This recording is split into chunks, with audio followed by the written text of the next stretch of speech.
Hi అండి. ఈరోజు మినప దోశ చేసుకుందాము. ఎలా చేసుకోవాలో నేను చెప్తా.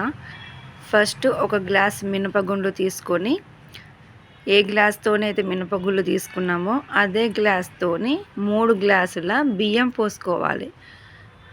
నేను ఒక చిన్న గ్లాస్ మినపగుళ్ళు తీసుకున్నానండి. అదే గ్లాస్తోని 3 గ్లాసులు రేషన్ బియ్యం తీసుకున్నా. మనం ఇంట్లో వాడుకునే బియ్యం కంటే రేషన్ బియ్యం బాగుంటాయి. రేషన్ బియ్యం తీసుకోండి. 3 గ్లాసులు తీసుకున్నా.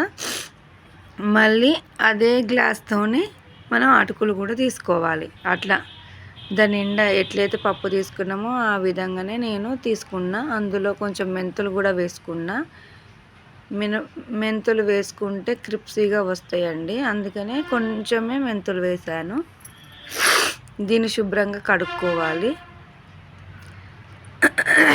బాగా కడిగి ఒక 2-3 గంటలు నానబెట్టుకోవాలి. నానబెట్టుకుని రేపు మార్నింగ్ దోశల కోసం నేను ఈరోజు నానబెడుతున్నాను. ఇట్లా ఈ విధంగా ఇవి ఒక కడుక్కున్నాక ఇందులో ఒక గ్లాసు, ఇప్పుడు మనం ఏ గ్లాస్తో పప్పు తీసుకున్నామో ఆ గ్లాసు అటుకులు తీసుకోవాలి. సన్నవి అయినా పర్లేదు, దొడ్డి అయినా పర్లేదు. నేను మాత్రము దొడ్డు అటుకులు తీసుకున్నానండి. దొడ్డు అటుకులు కాబట్టి తొందరగా నానాయి కాబట్టి నేను వీటితో పాటే పక్కకు ఇంకో గిన్నెలో నానబెట్టుకున్నా. ఇప్పుడు నేను అది కడుక్కొని 3 గంటలు నానిన తర్వాత బియ్యం ఈ విధంగా ఉన్నాయి. అటుకులు కూడా మంచిగా నానిపోయినాయి. ఇప్పుడు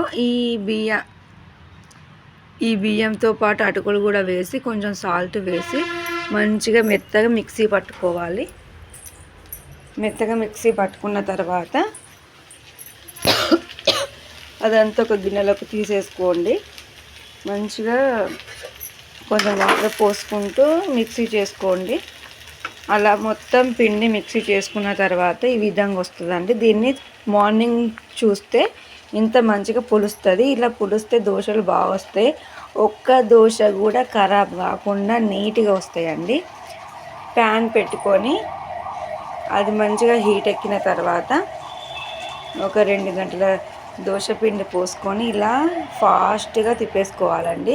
సన్నగా పేపర్ లాగా మంచి దోశ వస్తుంది. ఒక్కటి కాదండి, ఒక్కటి కూడా ఖరాబ్ కాకుండా మంచిగా వస్తాయండి. క్రిప్సీగా వస్తే మెత్తగా కూడా ఉంటుంది.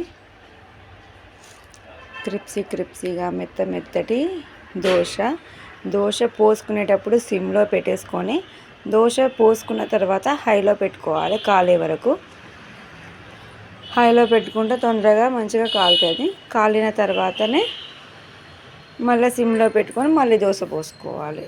మంచిగా ఆయిల్ పోసుకొని ఈ విధంగా కాలిన తర్వాత తిప్పేసుకుంటే మంచి దోశ రెడీ అండి.